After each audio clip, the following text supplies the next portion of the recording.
Okay, sa plan na 'to, meron 'tong apple juice. Ang ginamit kong apple juice, hindi siya yung fresh apple juice. Ang ginamit ko ay 100% concentrated apple juice. Nabibili lang 'to sa store. Basta tandaan, 100% apple juice. So, meron akong, ilan ba yung nagamit ko? Ayan. Dami, no? Ito lahat ito. Ito, one. Yan, no? 100% apple juice. Okay, so, yun na, no? Yun na yung nagamit kong apple juice sa 5 days. Then, kina 6 days na, ang ginawa ko na, ito na yung finale. Yung magkakaroon na tayo ng mga mixing dito, no? Ito. Binuksan ko. Teaspoon. Yan. Ito. Isa lang. Yan. Ganyang karami. You know. Ito. Nilagay ko sa baso. Minix ko. Tubig. Yan. Ininom ko.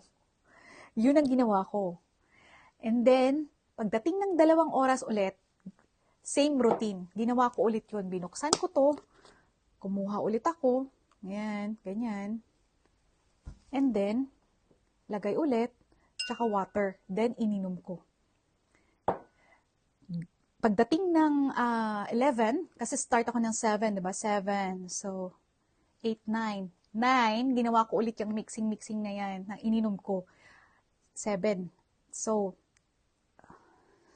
8, 9. 9, no? 9.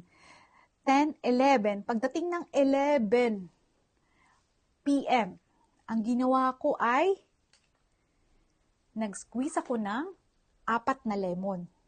Kasi ang 4 na lemon, equivalent for dito sa aking measuring cup. This is 1/2 cup. You know, 1/2 cup. So, yan siya karami. 4 na lemon. Hindi ko alam kung ano sa inyo. Depende siguro sa size ng lemon. Nilagay ko ngayon sa baso. Nung nalagay ko na yung lemon, pure lemon, ito, nilagay ko ulit dyan, Yan, nilagay ko dyan. 1/2 cup. Nilagay ko dito.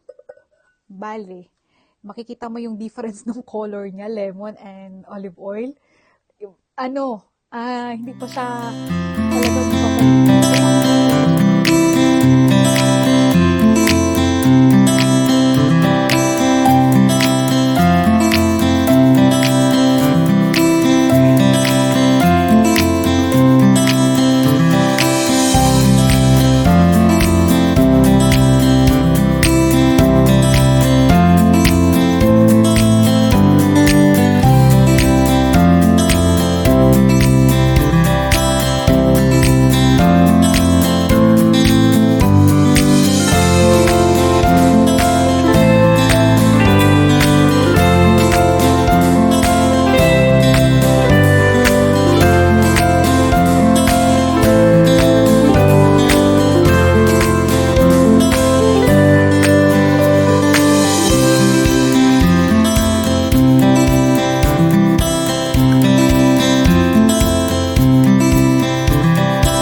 kitang-kita ko.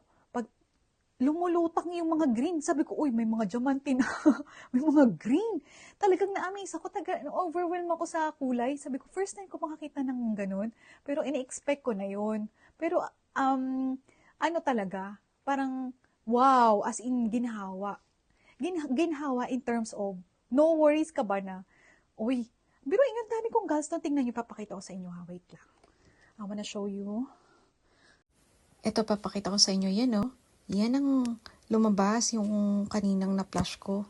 Lahat yan. Actually, marami pa yan. Hindi ko lang talaga na makuha yung iba kasi kailangan dapat may yung strainer, yung salaan. Kasi iba medyo maliliit na hindi ko na kaya yun eh. So, yung ni-flash ko na. Ito yung medyo malalaki, yan yung mga nahawakan ko. Kaya, yan, tingnan nyo, ang dami no. Hindi ko ni-expect na ganyan ka dami na pala yan.